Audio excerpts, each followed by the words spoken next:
Hey folks, let's see if I got that in the right spot. So, an update, folks. Let me fix this pillow. Ah, shit. An update on why you haven't seen me doing videos or anything lately. So, I'll start off first of all, Epiphone, the new model, Epiphone Junior. It's not the custom shop ones. I have 4 of those upstairs. I have a Jeff Becker Oxblood, a 62 335, and 259. So those are the Epiphone inspired by Gibson Custom Shop. They're $1,300 retail. I got a little discount on them at Sweetwater. But those come with the best there is. They come with the same pickups that are in the $7,000 59s and the high-end, all the custom shop ones with the custom buckers in them. That's what comes in those Epiphones. That's why they're so expensive. The guitar's made in China, but there's no weight relief in them.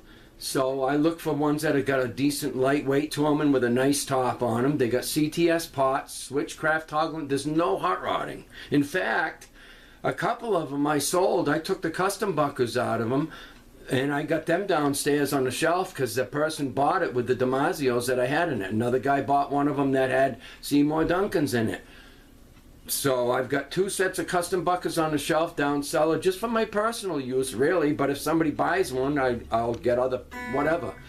And I've got 2 sets of custom bucker pickups on the shelf. A spare set of Damasio 59 PAFs, the double cream, a set of 36th anniversary Damasios, and so these new juniors, these are not Gibson Custom Shop, they're just a regular Epiphone, but I was so impressed with this junior, with just a dog ear P90, it's CTS pots, but the pickups are stock Epiphone.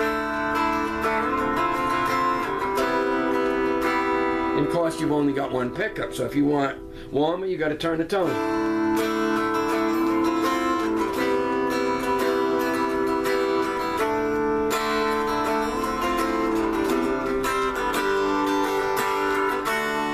So impressed. They come with a really cool gig bag, which myself, when I had my custom shop Gibson Les Pauls, the $7,000 ones, years ago, I got ill and had to stop working, so I sold them. I got rid of my car. I just had a little Social Security, so that's why you see me with all Epiphone stuff. I've had a ton of Gibsons. They are nicknaming, you can see it on YouTube by many different sites, the custom shop ones, they nickname them Gibson Killers because they smoke Gibson USA. Gibson USA, forget about it. I mean, it's all perspective and different with each person's opinion. But I find that because I've had many custom shop Les Pauls, especially back in the 90s, and they're great guitars, but these things I'm like, but this is just a regular Epiphone, and these used to be just a yellow paint like, but these show grain. I know it's multiple pieces of wood glued together under a veneer or whatever. I don't give a shit. For 400, this was what was it? I got 10% off, so it was just around 400-ish or something. I can't remember. But I'll show you something else after this. So it's got a beautiful look to it, the wood grain look. And I take the neck and I put Scotch-Brite. I take one of those and get rid of all the thick finish on the neck so it's smooth to play. So I was so blown away. Now they're rosewood fretboards. So I'll tell you more in a minute. So I was so impressed with it. I just bought one of the specials of the same family, you know, same finish, CTS pots, rosewood fretboard. This was they're 5 something, but 10% off, so $4.95 it was. And you got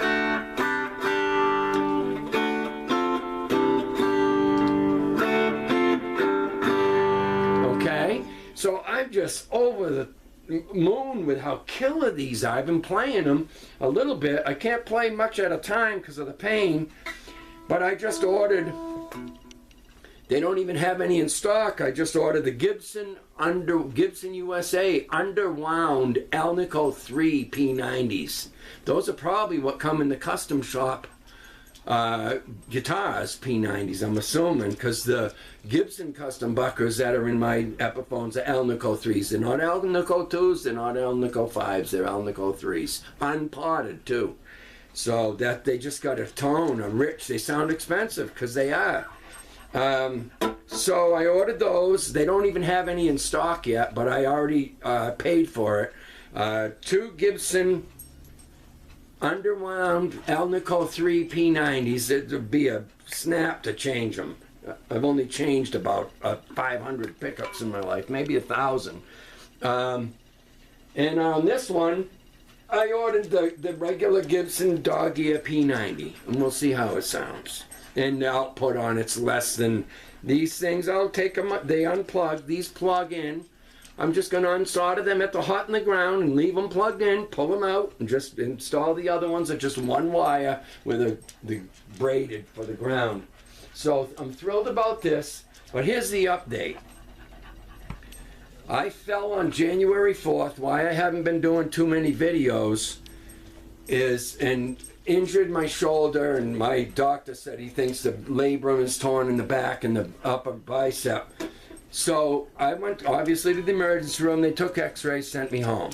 I called up and wanted an MRI. I called an orthopedic in Gardner. So I saw this really nice guy, Michael something, really nice. But he said, oh, okay, check me out. He said, yeah, you definitely got an bad injury with the rotator cuff, because I can't lift my arm up much. But I'm in pain 24/7. So he said, let's wait another 3 weeks and see, because a lot of times a bad injury like that, you know, a couple months down the road, it heals. So 3 weeks goes by. I call him up because that's what he said to do, and I did. I went and saw him again, and he's like, okay, we'll schedule an MRI. So I went last Thursday, March 26th, for an MRI, just last Thursday. Friday morning, I got a call, you got to see a surgeon up at Athol Hospital on Monday, which was yesterday. So we go yesterday, and I don't know who I'm going to see for a surgeon, so I ended up, Tolman is his name. We waited a long time. We almost walked out of the waiting room because it was a way past our time. But we hung in there and went in. And when he came in, I was so glad I waited, because I told my wife, I've had a major stomach surgery in 2023. I was so sick I couldn't even play to one track. And I was getting hired to do gigs regularly. And prior to that, in 2012, the reason why I picked up guitar and taught myself theory was I had this arm going numb and in a lot of pain because there was a bone spur between C5 and C6. And I went to Worcester for consults to a couple surgeons. I just went with my gut. I'm there. I'll get back to you. I'll wait. I ended up going to Boston Spine Group at Newton Wellesley Hospital and did a fantastic job. You know, I got full movement. They didn't fuse anything like Worcester wanted to do. I'm not dissing Worcester. I just went with my gut. I'm there. I'm not liking what I'm hearing. So I went and got other opinions. But this time, yesterday with Tolman, when he came in and he showed me the MRI, and he said, before he even showed me the MRI, he says, you know, there's a lot of different levels of a torn rotator cuff. There's slow tears, there's fat, quick tears, there's all, he named a list, I can't remember it all. But he was so detailed, looking me right in the eyes and explaining. He said, let's look at your MRI. He turns the laptop and, you know, we're looking at it, and he shows me here. He says, a lot of them, they're still attached. Mine completely, well, I knew it was a fast tear because I heard a tear and a pop, and I was screaming.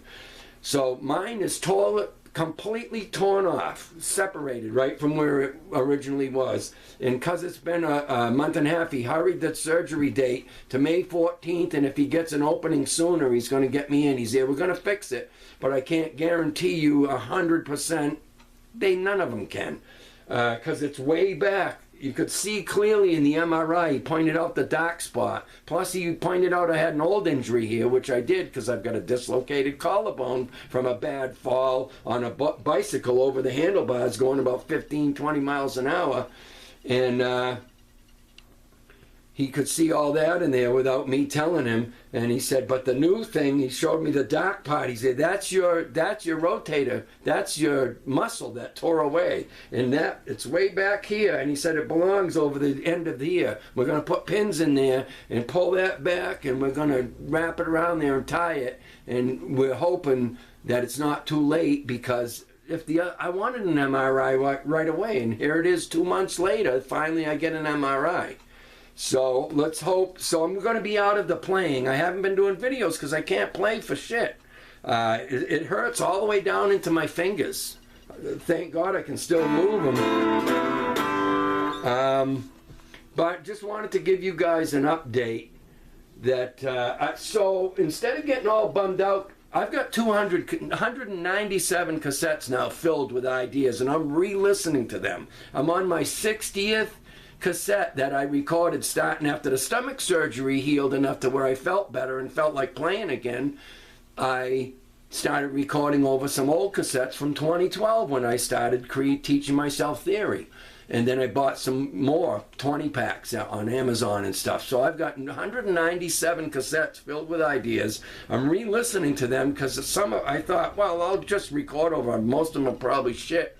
Every one of them tapes so far has got some badass ideas on them. From easy listening to dark metal, detuned a whole step with a drop C, to rock, to blues. I'm going to do 5 different genres, but look at the attacks that have come against me. I'm not quitting. So while I can't play, because it's a good 3 months after the surgery with rehab and everything, just before I can even start picking the guitar up and playing, I'm going to start going down on YouTube, listening to a lot of great bands from back in the day and some today, and start scrolling through their lyrics and start focusing on the lyric side of the music I'm going to put out. More than half the music's going to be all instrumental stuff, and the easy listening light jazz stuff is going to be killer. Not overplaying and all that, but it's going to be killer. I'm reaching over here to get a pick. And so ain't the rock stuff and all of that, but for the rock stuff, most of it, I got to have lyrics for those. And I've been writing every day. I woke up so bad in pain this morning at 4:30. And I didn't take anything for pain until just 11:30. I took a Tramadol. So I'm just giving you guys an update on why I haven't been doing videos. I can't play for shit, you know. And I've already taught. If you go to my site, Clayton, there's 200-something videos on there. And that teach everything about the pentatonic and the diatonic. They're in there. I know I talk a lot, but that's what I'll be doing when it comes time, because we're coming into the end times. I'm probably going to be preaching in between stuff, but my music is not going to be churchy. It's not going to be preachy. It's just going to be... I was standing at the sink a couple months ago just talking to the Lord, because I fellowship with him all day, even though, you know, by no means am I Mr. Holy at all, trust me. And I said, Lord, now that I've taught myself theory, I can create any idea of music, any genre, and I do. I actually have all these recorded ideas. I'm there, what do I do with it, Lord? And you know, I heard him audibly say, I want you to be yourself. So what Jesus himself was telling me is, don't get into this churchy stuff and this whatever crap. Just be yourself and work this thing until it's whatever's real in your heart comes out on paper as far as the lyrics go. So that's what I'm doing. And yeah, there'll be some touches in there about he's the only thing that's kept me going with all the shit I've done in my life, and you know, 3rd marriage now, and this is it. You know, I thank God for my wife now. And just whatever, just rock on, folks, you know. So I just wanted to give you the video and explain to you what's coming, and what I'll be doing over the next several months is focusing on looking up and learning how to write songs better. I've got 20 notebooks filled with ideas, but there are a lot of them are lame ass, because I'll think they're cool, and the next day I'll read them and go, that's lame. It's no good. Got to strip it down to the fewest words possible, and it's got to fit the music that it's going to. It's got to say what the music is saying. All right, so there's your update. So not only did I get the Gibson underwound Alnico 3s for this guitar, and the Gibson USA standard P9 dog ear P90 for that. I also got a set of Seymour Duncan Zebras coming, 59 PAFs, just to have on the shelf. So I probably got about 30 sets of strings on the shelf. This is for my personal use. Occasionally somebody calls and wants me to do string change.